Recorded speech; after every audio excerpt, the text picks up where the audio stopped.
এই যে সীমাহীনতা, এটাই বকখালির সৌন্দর্য। আপনি জল দেখতে পাবেন না, সামনে যে জলটুকু দেখতে পাচ্ছেন সেটুকু সামনে জমাট বেঁধে থাকা জল, তারপরেই চড়া, তারপর চড়া আর চড়া অনেক পর্যন্ত চোখ বাইছে। দেখবেন যে শুধু দেখবেন যে সীমানা বরাবর, যেখানে আকাশ আর সমুদ্র একসঙ্গে মিশে গেছে, দেখতে পাবেন।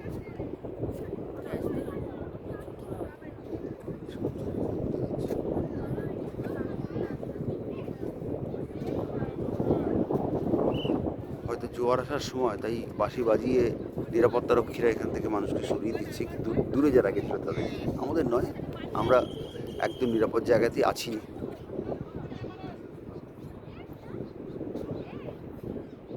এবং বলা হচ্ছে ঝড় হতে পারে, এই কথা বলা হচ্ছে। জানি না এর বাস্তবতা কতটা।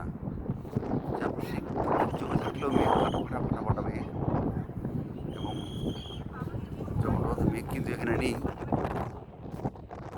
ঝড় হতে পারে বলা হচ্ছে।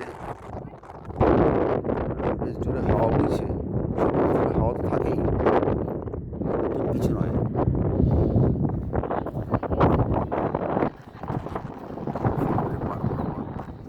কিছু গাছগাছালি, সন্ধে হয়ে আসছে।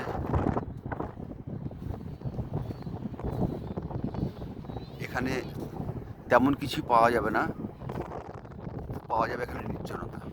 শিয়ালদা থেকে 7:15 নামখানা লোকাল ধরে সোজা চলে আসবেন বকখালিতে। আপনাকে 10:05 নামিয়ে দেবে নামখানায়।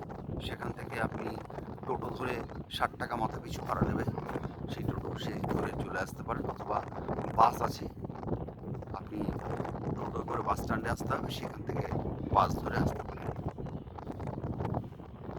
হোটেল তো অজস্র হোটেল এখানে, সপ্তাহের মাঝখানে আসলে যথেষ্ট কম খরচে আপনি হোটেল পাবেন, এবং থাকার জন্য নিজের পছন্দ মতো হোটেল বেছে নিতে পারেন। আর খাবার জায়গারও অভাব নেই, আপনি অজস্র হোটেল পাবেন খাওয়ার। সমুদ্রের মাছ, রুই, কাতলা, ইলিশ, এই বর্ষার সিজনে ইলিশও পাওয়া যাচ্ছে দোকানে দোকানে। আপনি মাছ কিনে মাছ দিতে পারেন, তার রান্না করে দেবে এমন ব্যবস্থাও আছে। এসব নিয়েই